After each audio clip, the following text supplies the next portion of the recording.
నెరవేరాయా? లేదు. మరలా వాళ్ళలోనే ఇప్పుడు కవితను బీజేపీ పంపించి జూబ్లీ హిల్స్ ఎలక్షన్ లో మిమ్మల్ని అందరినీ జైల్లో పెట్టాలా, మాకు బీజేపీకి మద్దతు ఇస్తారు. ఎందుకంటే తెలంగాణలో బీజేపీ 5 to 10% ఉంది. సిబిఐ, ఈడీ, ఐటీ లేదా ప్రిజన్స్ ఏం కావాలి? మాకు మద్దతు ఇస్తారా, మీరు జైలుకి వెళ్తారా? ప్రజాస్వామ్యం ఉన్న పార్టీ అన్న బీజేపీ ప్రజాస్వామ్యం లేదని గత మంగళవారం తెలిసిపోయింది. రామచంద్రరావు అనే నా మిత్రుడిని ఒక బ్రాహ్మణాయన్నే తెలంగాణ ఇన్ఛార్జ్ గా పెట్టారు. నేను బ్రాహ్మణులకు వ్యతిరేకుడు కానీ, ఇదిగోండి మనోజ్ శర్మ గారు మా పిఆర్ఓ బ్రాహ్మణ్, శర్మ బ్రాహ్మణ్, వెంకటేష్ గారు బ్రాహ్మణ్. కానీ మీకు బీసీలు దొరకలేదా? బండి సంజయ్ పీకేశారు బీసీ కాపు అని. బీసీ ఈటల్ రాజేంద్ర పాపం నాకు కావాలని ఆయన టీవీలో అడిగిన ఆయనకి ఇవ్వలే, వాడుకొని వదిలేశారు. అరవింద్ కాపు బీసీ, వాళ్ళ ఫాదర్ విగ్రహాన్ని మీరు ఓపెన్ చేస్తారు చనిపోతే అంబేద్కర్ కి, ఇది వీధికే విగ్రహం. కానీ అంబేద్కర్ రాసిన కాన్స్టిట్యూషన్ మాత్రం ఎవ్వరూ ఫాలో అవరు, ముఖ్యంగా ఇప్పుడు దేశాన్ని నడుపుతున్నారు.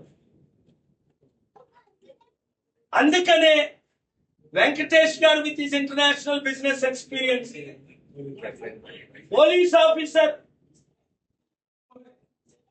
ఎంతో అనుభవం ఉన్న ఆయన 34 సంవత్సరాలు ఈ దేశ దశని మార్చడం కొరకు పియ గారు ఈరోజు పార్టీలో చేరడం జరిగింది. ఎంతోమంది ఏ విధంగా ఐఏఎస్ చీఫ్ సెక్రటరీ రోషయ్య గారు ఇప్పుడు యాక్టివ్ గానే ఉన్నారు. చీఫ్ సెక్రటరీ ఐఏఎస్ దానమయ్య గారు, డీజీపీ సాంగ్లియాన గారు కర్ణాటకలో ఇన్ఛార్జ్, మాజీ ఎంపీ బీజేపీకి కాంగ్రెస్ గుడ్ బై చెప్పి బీజేపీ గుడ్ బై చెప్పి ఎందుకు ప్రజాశాంతి పార్టీలో చేరుతున్నారు? ప్రజల పార్టీ, శాంతి చేకూర్చే పార్టీ, అభివృద్ధి చేకూర్చే పార్టీ, అప్పులు తీర్చగలిగిన పార్టీ, అన్యాయాన్ని అరికట్టగలిగిన పార్టీ, మహిళలకు న్యాయం చేయగలిగిన పార్టీ, నిరుద్యోగులకు ఉద్యోగాలు ఇవ్వగలిగిన పార్టీ, ఉద్యోగులకు టైంకి జీతం ఇవ్వగలిగిన పార్టీ. వీళ్ళలాగా లక్షల కోట్లు ఆంధ్రప్రదేశ్ లో 10 లక్షల కోట్లు, తెలంగాణలో 10 లక్షల కోట్లు అప్పు చేసి సృష్టిస్తా సంపదని, నేను సృష్టికర్తనన్న ఆయన ఎక్కడా కనబడటం లేదు. ఈ రోజు దాక్కుంటున్నాను, అప్పులైపోయాను. కనుక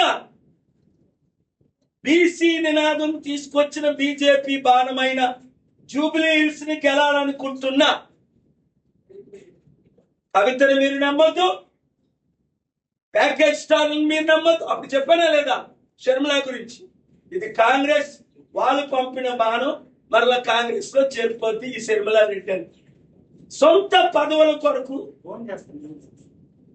పార్టీలు పెడతారు, పదవులు తీసుకుంటారు. ఇంకొక ఆయన ఉన్నాడు ఆంధ్రప్రదేశ్ లో యాక్టర్, ఆయన పేరు 100 సార్లు ఎత్తా, వేరెత్తడానికి కూడా ఇష్టం లేదు. రోజుకో పార్టీ, ఓటుకో మాట ఆడుతుంటాడు. అలాంటి వాళ్ళు మనకొద్దు, ఇలాంటి వారు కావాలి.